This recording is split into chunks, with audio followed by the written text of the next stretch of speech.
Pastor Antônio Bezerra é bem conhecido dos irmãos já, bem conhecido dessa igreja. E também a sua esposa, a irmã Sueli. Por favor, irmã Sueli, coloque-se em pé. Tem que colocar em pé, senão os irmãos não a veem, irmã Sueli.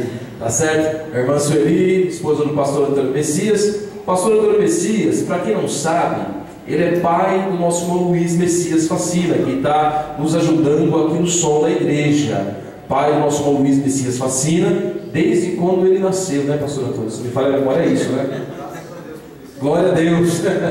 Pai do pastor Antônio Messias, o Luiz Messias, consequentemente avô da Cláudia e do Felipe, sogro da irmã Cláudia. Vô da Aline e do Felipe e sogro da irmã Cláudia. Tá certo? Vamos dar um bem-vindo aos nossos irmãos também? Sejam bem-vindos em nome de Jesus. É que ele não entendeu que vai vir uma Cláudia por aí ainda. Calma, Cláudia. Aleluia. Deus abençoe, pastor Antônio. Meus queridos, nós temos um irmão ali que eu estou vendo ele também. Está com o senhor, não estou confundindo. É o senhor mesmo, meu querido, camisa roxa. Isso. Coloque-se em pé, meu querido, por favor. Isso, é você mesmo. Me desculpe. Então, meu irmão, seja bem-vindo em nome de Jesus. Meus queridos, vamos colocar em pé nesse momento, fazemos mais uma oração. Após a oração, sem perdermos mais tempo, nós estaremos ouvindo a palavra do Senhor. Logo no final, nós estaremos dando alguns avisos ainda importantes à igreja, para que todos nós estejamos sabendo dos trabalhos, alinhados com os trabalhos. Nós finalizamos uma série de estudos na semana passada e sempre intercalamos estudos. Nós sempre temos por costume trazer um irmão para ministrar aqui, ou um dos obreiros local fazer a ministração da palavra. Hoje, o pastor Antônio Messias, nós teremos a honra de ouvi-lo ministrando aqui. Eu tenho certeza que você que trouxe o seu material, caneta, caderno e a sua Bíblia, fará anotações que por certo você irá ler depois, irá lhe alimentar ainda mais em nome do Senhor Jesus. Eu quero pedir para que o nosso irmão Gedivaldo faça essa oração. Logo após essa oração, o pastor Antônio Messias com a palavra. Oramos. Maravilhoso, eterno Deus e Pai, mais uma vez, Senhor, nos encontramos na Tua presença. Somos gratos, Senhor, meu Deus, pelos louvores aqui entoados. Ó Deus, Pai querido, abençoa o Teu servo, Pai querido, o qual vai trazer a Tua palavra, ó Deus. Continua, Senhor, falando aos nossos corações. Usa, Senhor, meu Deus, o nome do Senhor Jesus. É que eu te peço e te agradeço, desde agora e para sempre. Amém, Jesus. Como de costume, permaneçamos em pé. Pastor Antônio Messias.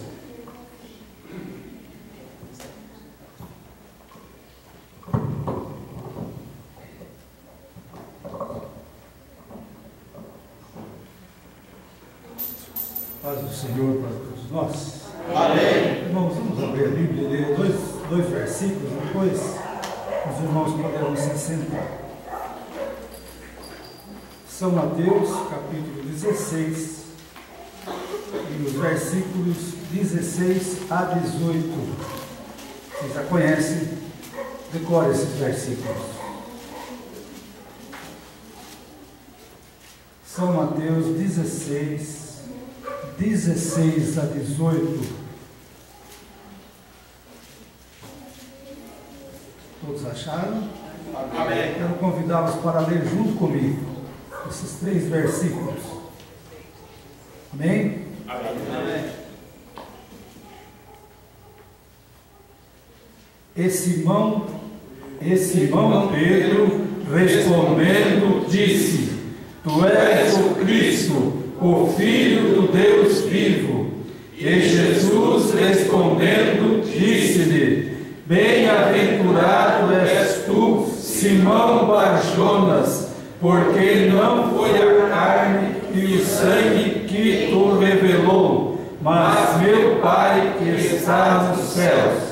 Pois também te digo, que tu és Pedro, e sobre esta pedra edificarei a minha igreja, e as portas do inferno não prevalecerão contra ela. Amém. Amém. Podeis assentar, meus irmãos. É motivo de muita alegria estar aqui com os irmãos, visto que Sim, posso pedir licença, mas não sei que nós conseguimos.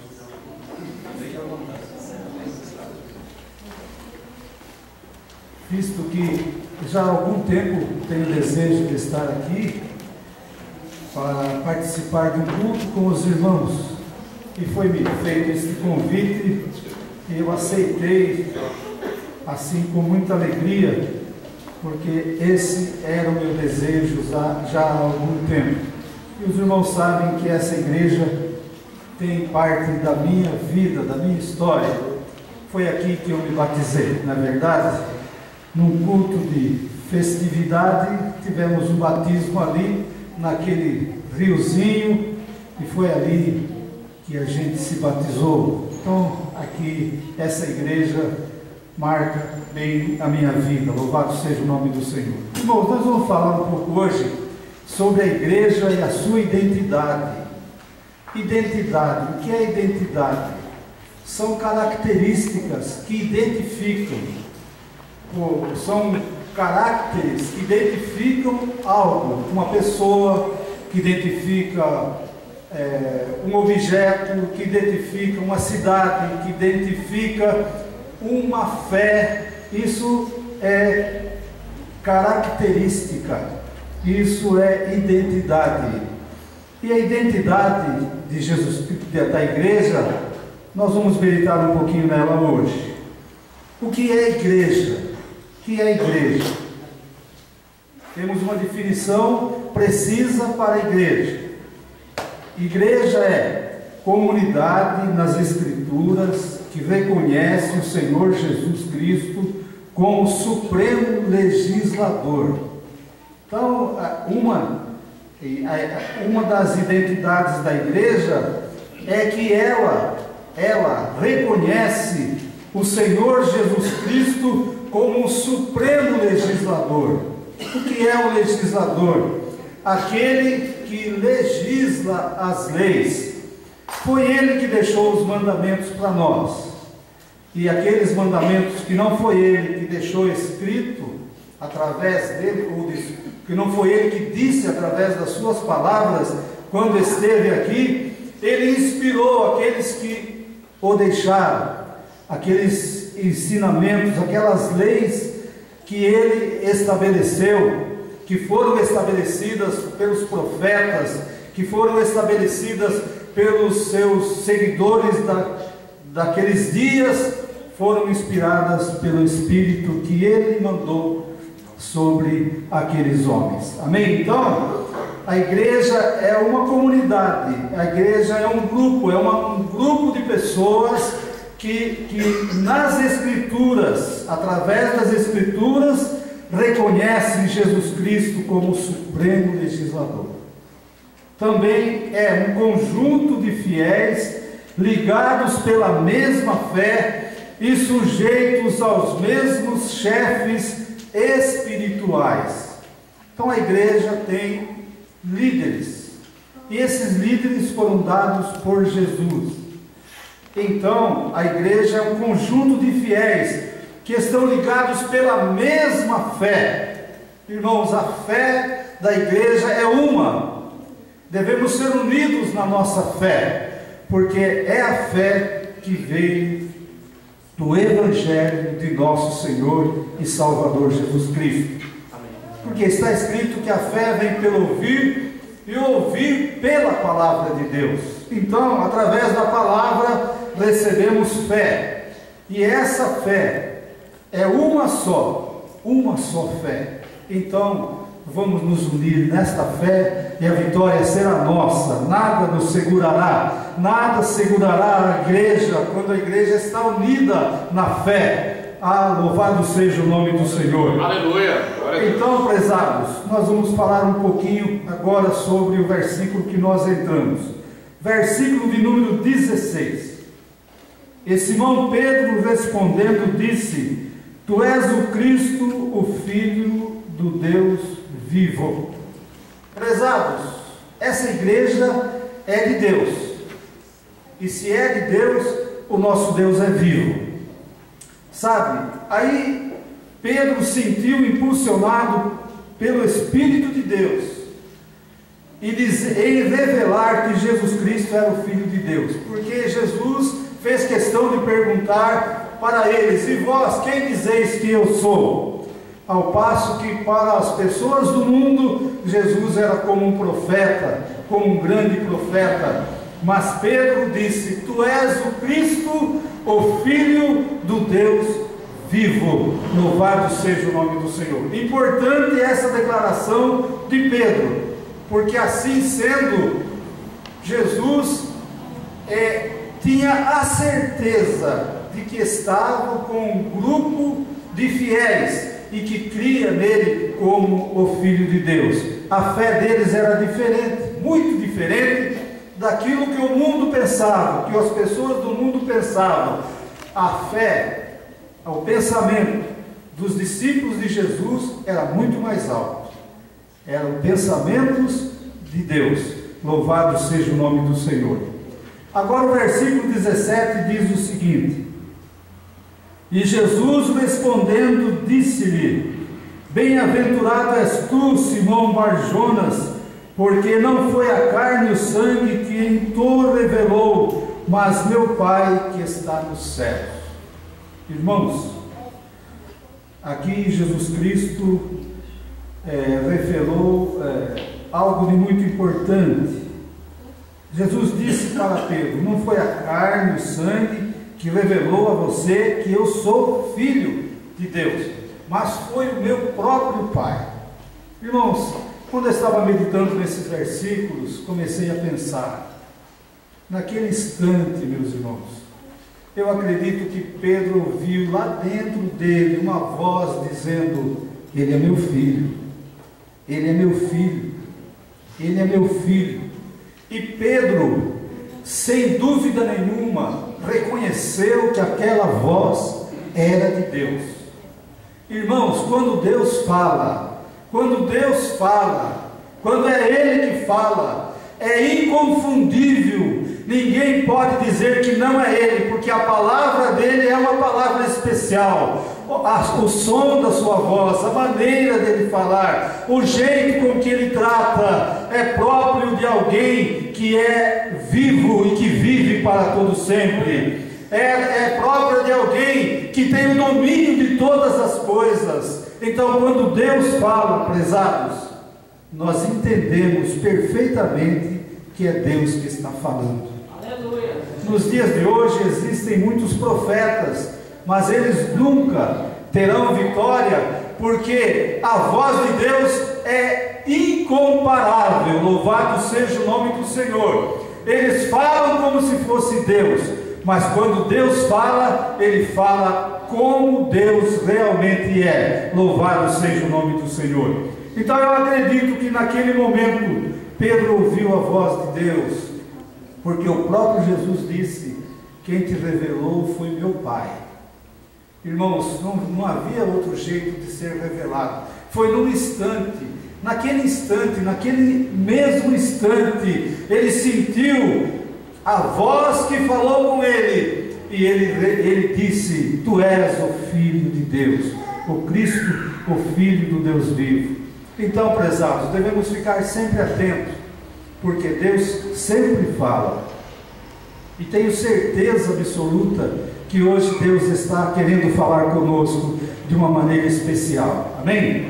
Hoje nós estaremos falando sobre a igreja dele, e a igreja dele, a Bíblia nos diz que é a menina dos seus olhos. Devemos tomar muito cuidado para falar sobre a igreja de Deus. Versículo 18 diz assim: pois também eu te digo que tu és Pedro, e sobre esta pedra edificarei a minha igreja, e as portas do inferno não prevalecerão contra ela. Amém? Aqui nós vemos Jesus revelando pela primeira vez que ele teria uma igreja aqui na terra.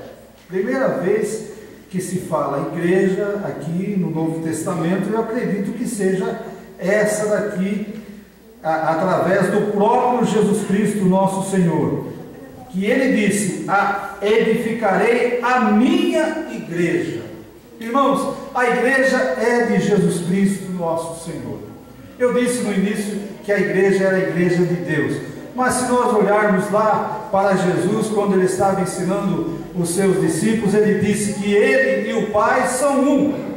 Então, quando nós falamos Deus, falamos também de Jesus, e quando falamos de Jesus, falamos também de Deus, porque os dois são um. Louvado seja o nome do Senhor. Ele disse: edificarei a minha igreja e as portas do inferno não prevalecerão contra ela. Aqui nós vemos uma promessa, que a igreja teria lutas. Enquanto a igreja estiver aqui na terra, a igreja terá lutas, sempre terá lutas, mas que as portas do inferno nunca hão de prevalecer contra ela. Elas se levantarão sem dúvida nenhuma, pois prevalecer significa estar em pé. Prevalecer significa continuar em pé. Então, se não prevalece, é porque se levanta e logo cai. Louvado seja o nome do Senhor. Você tem essa promessa, meu irmão? Você, olhando para Jesus, nunca cairá. Nós, olhando para Jesus, nunca cairemos, porque nós estamos debaixo dessa promessa. O importante é não se desviar dele, porque ele jamais nos lançará fora. Amém? Ele tem um compromisso conosco e ele cumprirá. Amém? Então, prezados, sabemos que a igreja, ela é de Jesus. Agora vamos para a primeira carta a Timóteo, capítulo 3, versículos 14 e 15. Primeira carta a Timóteo, capítulo 3, versículos 14 e 15. Eu gostaria que os irmãos me ajudassem nessa leitura. Escrevo-te essas coisas, esperando ir ver-te bem depressa, mas se tardar, para que saibas como convém andar na casa de Deus, que é a igreja de Deus vivo, a coluna e firmeza da verdade. Amém? No contexto dos versículos anteriores, Paulo estava ensinando os diáconos e os presbíteros como deveriam viver, como deveriam ser. Eles deveriam ser firmes na fé, eles deveriam ser cheios do Espírito Santo, eles deviam ser zelosos, eles deviam ser bons chefes de família. Enfim, Paulo descreveu muitas qualidades exigidas para aqueles que deveriam estar na liderança do povo. E essas qualidades se estendem para todos nós que somos servos de nosso Senhor e Salvador Jesus Cristo. Aí ele dizia assim: olha, eu escrevo estas coisas esperando ir ver-te bem depressa, mas se tardar, eu quero que vocês continuem meditando nessas coisas que eu vos disse, para que vocês, veja aqui, para que vocês saibam como se deve andar na igreja de Deus, que é a igreja do Deus vivo. Louvado seja o nome do Senhor. Aleluia. Então, estas coisas, se nós meditarmos nestas coisas, nós sabemos como devemos andar na igreja de Deus. Prezados, não vamos falar dessas coisas agora. Eu quero ir mais à frente, porque o meu assunto é um pouco diferente desse. A identidade da igreja, prezados, está no nosso testemunho. A identidade da igreja está no nosso modo de viver. A identidade da igreja está no nosso modo de encarar o mundo que estamos vivendo hoje e sermos diferentes dele. Louvado seja o nome do Senhor. A nossa identidade, a identidade da igreja está no nosso testemunho. Não é na nossa palavra, mas é no nosso testemunho. É naquilo que os homens veem de nós. Jesus estava muito interessado em saber o que os homens pensavam dele. E nós não podemos ser diferentes devemos nos interessar muito sobre o que o nosso vizinho está pensando de nós, o que o nosso colega de trabalho está pensando de nós, o que o nosso comerciante onde nós compramos está pensando de nós. O que será que ele está pensando? O que será que eles estão pensando? Meus irmãos, é tempo de nos preocuparmos muito com isso, porque nós vemos que a situação do mundo hoje é calamitosa e muitos maus testemunhos são vistos até no meio do povo de Deus. Mas você e eu, louvado seja o nome do Senhor, devemos nos preocupar com a maneira com que as pessoas nos veem. Eu tenho certeza que quanto mais nós nos preocuparmos com essa situação, com esse propósito, mais santo nós vamos ser e mais agradáveis a Deus será o nosso culto, a nossa adoração, e a nossa fé será mais honrada. Louvado seja o nome do Senhor. Amém? Então, prezados, como convém andar? Como convém andar? Amém? Porque a igreja é a igreja do Deus vivo. Ele está vivo, ele está vendo, ele está olhando. A Bíblia nos revela que nós não podemos nos esconder da presença de Deus. Nós nos escondemos da presença do pastor, nós nos escondemos da presença da nossa esposa, veja bem, do seu esposo. Nós nos escondemos da presença das maiores autoridades que existem na face da terra, mas de Deus nós não nos escondemos, porque Ele é o Deus vivo. Louvado seja o nome do Senhor. Então, 1 Timóteo 1:17, volta um pouquinho para trás, vamos ver o que fala sobre o Deus vivo aí. 1 Timóteo 1:17.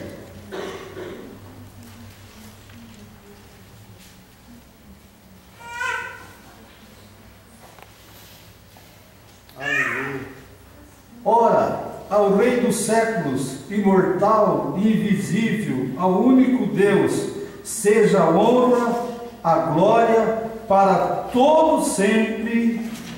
Amém. Aleluia. Aqui fala desse Deus que nós servimos como o Rei dos séculos.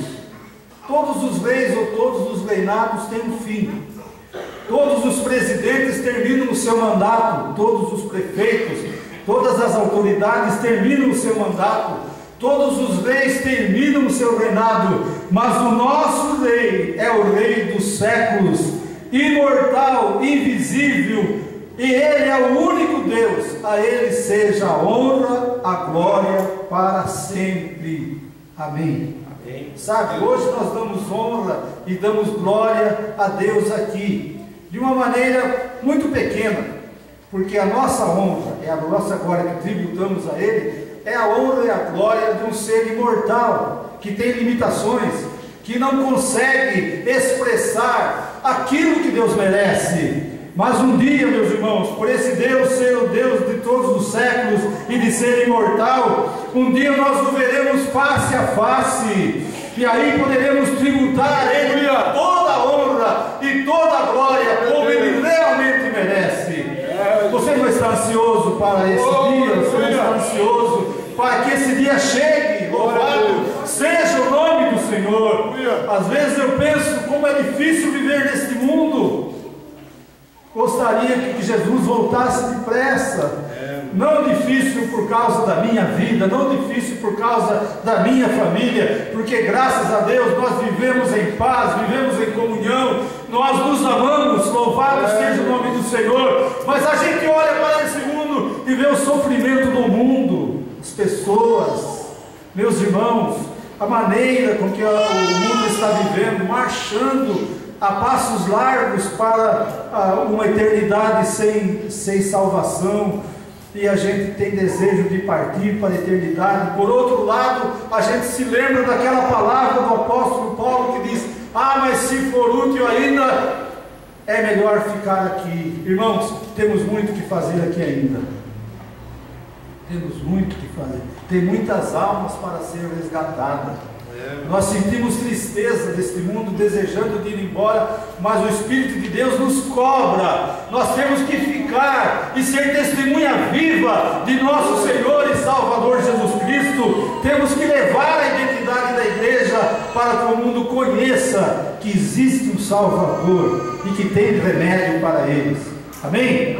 Louvado seja o nome do Senhor. Aleluia. Vamos continuar um pouquinho aqui. Um versículo que nós queremos ler. Nós vamos voltar para o versículo para Timóteo, capítulo 3. Tem um versículo aqui que eu quero ler.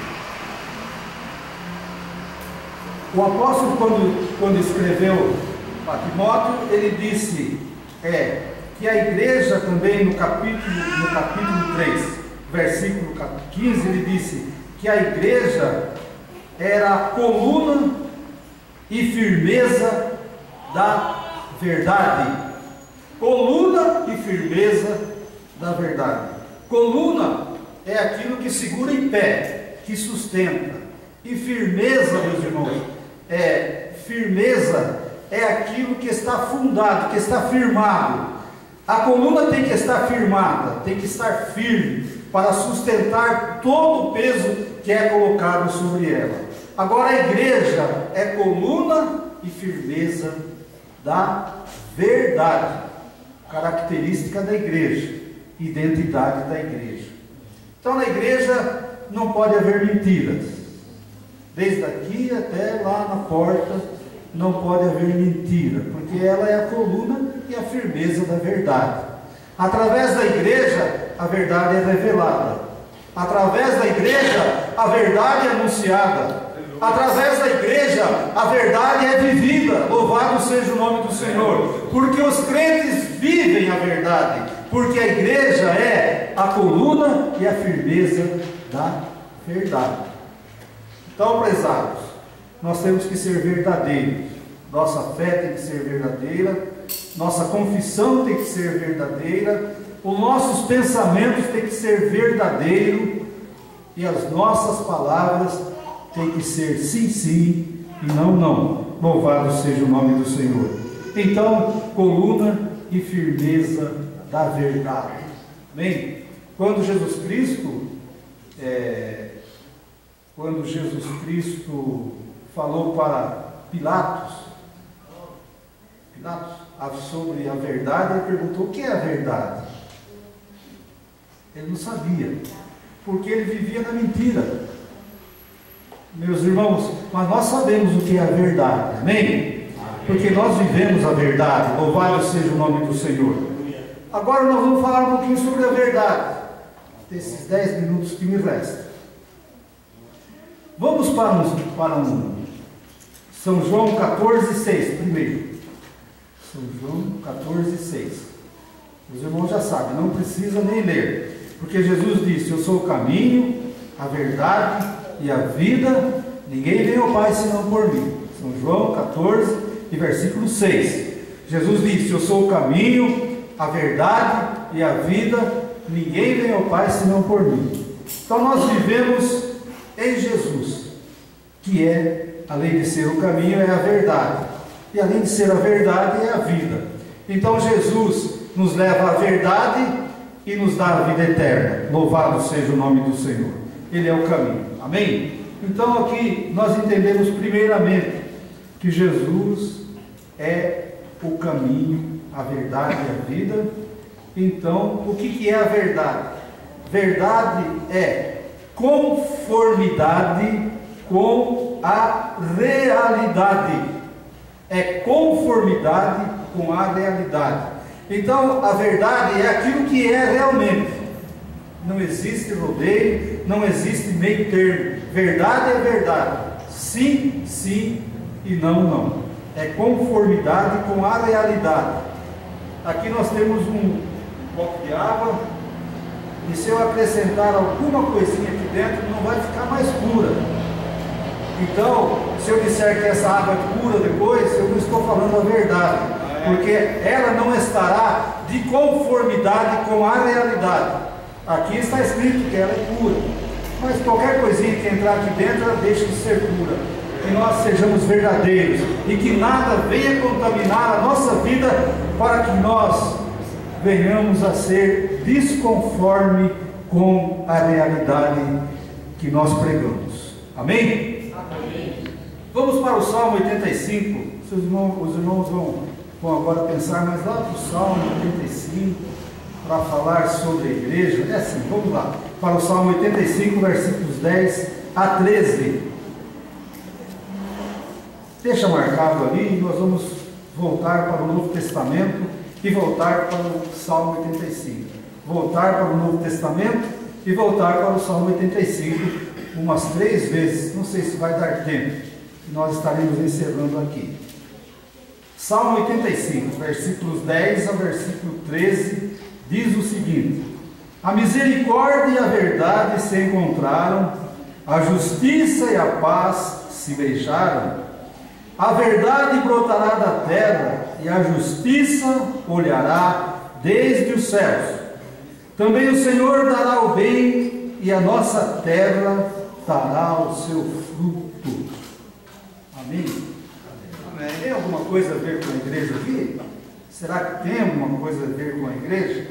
Esse salmo, prezado, leva-nos a Cristo, leva-nos a Jesus. As coisas do Velho Testamento prefiguram Jesus Cristo, nosso Senhor.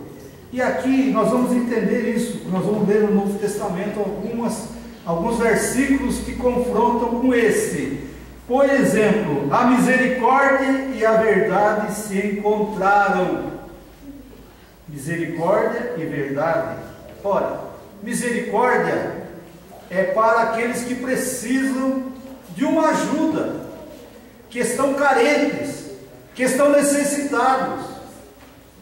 E misericórdia, deixa eu voltar aqui mesmo.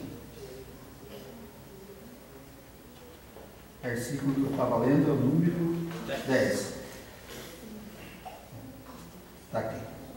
Misericórdia e verdade.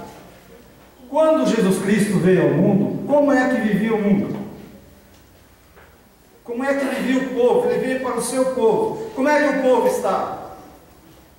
O povo, meus irmãos, nem professavam mais a fé. Não, era uma dificuldade muito grande. Deus precisou ter misericórdia do povo e enviou o seu Filho Jesus Cristo para fazer o quê? Para lhes mostrar a verdade. Para lhes mostrar a verdade. Ora, vocês estão enganados. Isso que eu quero, o sacrifício que eu quero, não é esse que vocês estão fazendo. Vocês estão enganados. E pela misericórdia a verdade chegou, que é Jesus Cristo nosso Senhor, para mostrar a eles o verdadeiro caminho. Amém? Vamos lá então. São João 3,16 diz assim: aqui se cumpre este versículo, que Deus amou o mundo de tal maneira que deu o seu Filho unigênito, para que todo aquele que nele crê não pereça, mas tenha a vida eterna. Quando Deus mandou o seu Filho, ele veio com misericórdia e com verdade, para um povo que estava desenganado, para um povo que estava, vamos dizer assim, sem esperança, porque esperavam um rei que viesse montado num cavalo, que viesse guerreando, que livrasse eles do jugo romano. Mas Jesus Cristo veio para dar vida, e uma vida muito diferente, uma vida com abundância, uma vida que começaria aqui e não terminaria nunca mais, porque seria uma vida eterna e um dia na presença do Pai Celestial. A verdade, a misericórdia e a verdade se encontraram na pessoa de nosso Senhor e Salvador Jesus Cristo. A justiça e a paz se beijaram. Vamos ver algum versículo no Novo Testamento? São João 1:17. Depois nós voltaremos aqui para o Salmo 85. São João 1:17.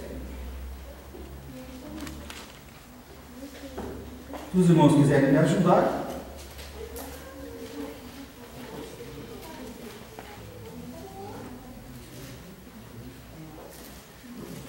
Porque a lei foi dada por Moisés, A graça e a verdade vieram por Jesus Cristo. Amém. A lei foi dada por Moisés, mas, ao que diz aqui, a graça e a verdade vieram por Jesus Cristo. Irmãos, a lei estava enferma, o povo estava desiludido, o povo não tinha esperança, mas aí veio Jesus, que trouxe a verdade, a graça e a verdade. O que é a graça? A graça é o favor imerecido que Deus nos proporciona. A graça, meus irmãos, é a misericórdia. Como diz lá no Salmo 85, a graça é a própria misericórdia revelada no presente de Deus, que é Jesus Cristo, que veio trazer a verdade. Louvado seja o nome do Senhor. Você e eu estamos sendo abençoados por essa verdade, por essa misericórdia. Louvado seja o nome do Senhor. Versículo de número 11 do Salmo 85 diz o seguinte: a verdade brotará da terra e a justiça olhará desde os céus. Essa verdade, um dia, que é Jesus Cristo nosso Senhor, foi lá para o sepulcro, morreu na cruz do Calvário, foi sepultado, mas ela brotou da terra novamente. Louvado seja o nome do Senhor. Ela brotou da terra, e quando ela brotou da terra, Deus olhou lá de cima e mandou a sua justiça sobre a terra. Isto é, através da morte e ressurreição de nosso Senhor e Salvador Jesus Cristo, nós somos justificados através da fé nele, que nós podemos crer nele e receber a justificação pelos nossos pecados. Então, prezado, da terra brotou a verdade, e de lá dos céus Deus mandou a sua justiça através da morte e ressurreição de nosso Senhor e Salvador Jesus Cristo. O que significa isso? Que através da morte e ressurreição de nosso Senhor Jesus Cristo, nós temos ligação direta com o nosso Pai Celestial. A Bíblia diz que nós temos a ousadia, lá em Hebreus está escrito, que nós temos a ousadia de penetrar no santuário do Senhor através do sangue de nosso Senhor e Salvador Jesus Cristo. Então, meus irmãos, a verdade brotou da terra, a justiça desceu do céu. O senhor me dá mais 2 minutinhos? Por favor, pastor, pode concluir. Amém? E diz mais ainda, o versículo 12: também o Senhor dará o bem, e a nossa terra dará o seu fruto. Pastor Antônio, aquele relógio está adiantado 5 minutos. Ah, tá. O senhor tem mais isso, tá? Mais 5, tá bom. Mais 2, pode tirar 9 e 5 no virtual, tá? Mais 10 minutos. Obrigado, graças a Deus. Então está escrito aqui, olha, que também o Senhor dará o bem, e a nossa terra dará o seu fruto. Vamos ver o seu cumprimento em Mateus capítulo 4, versículos 12 a 17. Mateus 4, 12 a 17.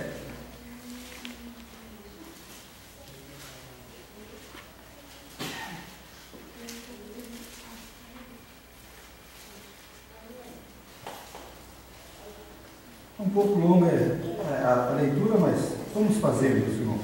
Pode ler para mim, por favor. Jesus, porém, ouvindo que João estava preso, voltou para a Galiléia e, deixando Nazaré, foi habitar em Cafarnaum, cidade marítima, nos confins de Zebulon e Naphtali, para que se cumprisse o que foi dito pelo profeta Isaías, que diz: a terra de Zebulon e a terra de Naphtali, junto ao caminho do mar, além do Jordão, a Galiléia das nações. O povo que estava sentado em trevas viu uma grande luz, e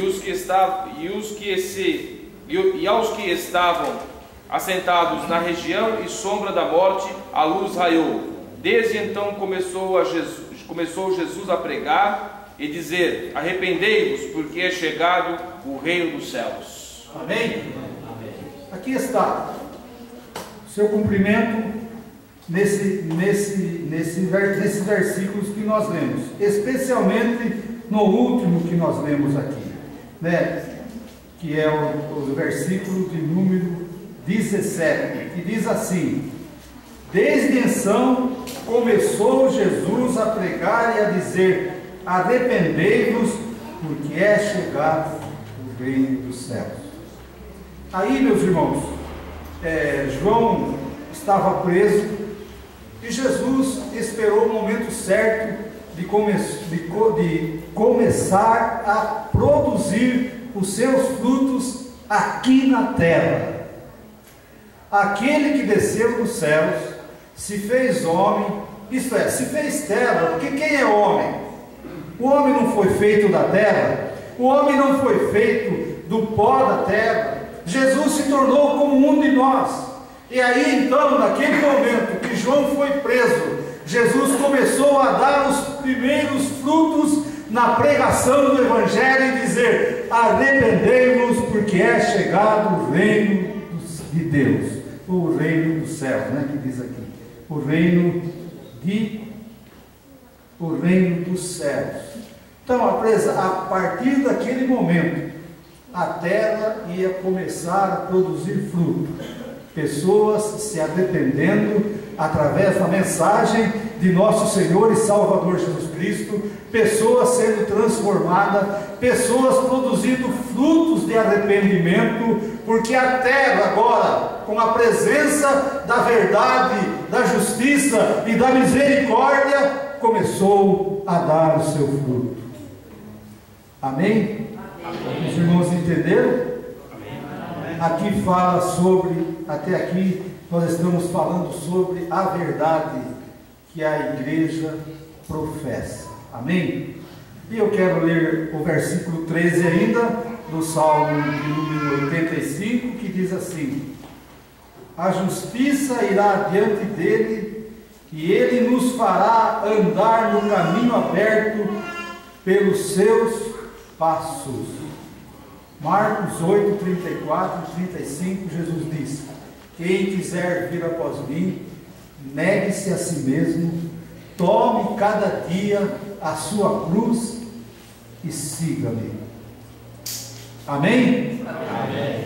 Até hoje nós temos, vamos ler, né, o versículo, porque assim, Marcos 8,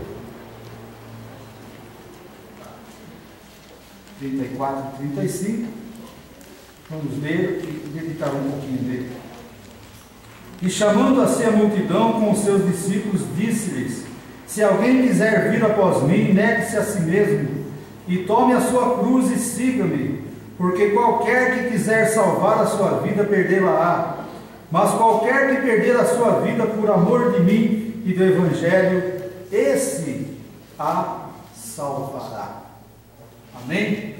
Amém. Aqui, prezados, Jesus chamou a multidão e chamou os seus discípulos também.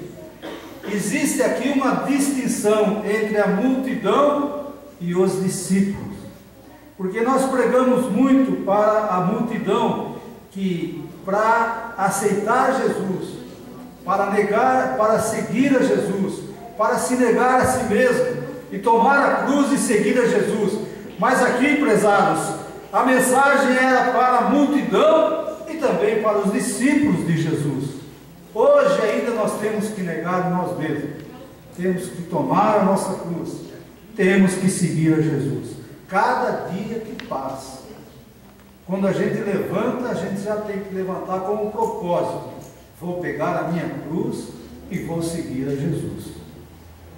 Se aconteça o que acontecer, venha a luta que vier, a gente não sabe o que vai acontecer durante o dia, não sabe que cruz nós vamos carregar durante o dia, que peso será a nossa cruz no meio do dia, ou à tardezinha, ou no começar do dia, mas nós temos que tomar a nossa cruz.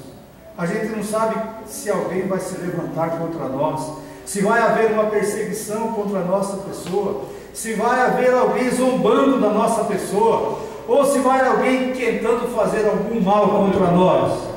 Mas já devemos levantar esperando que a cruz tem que ser carregada. Amém? Amém. Jesus tem que ser seguido.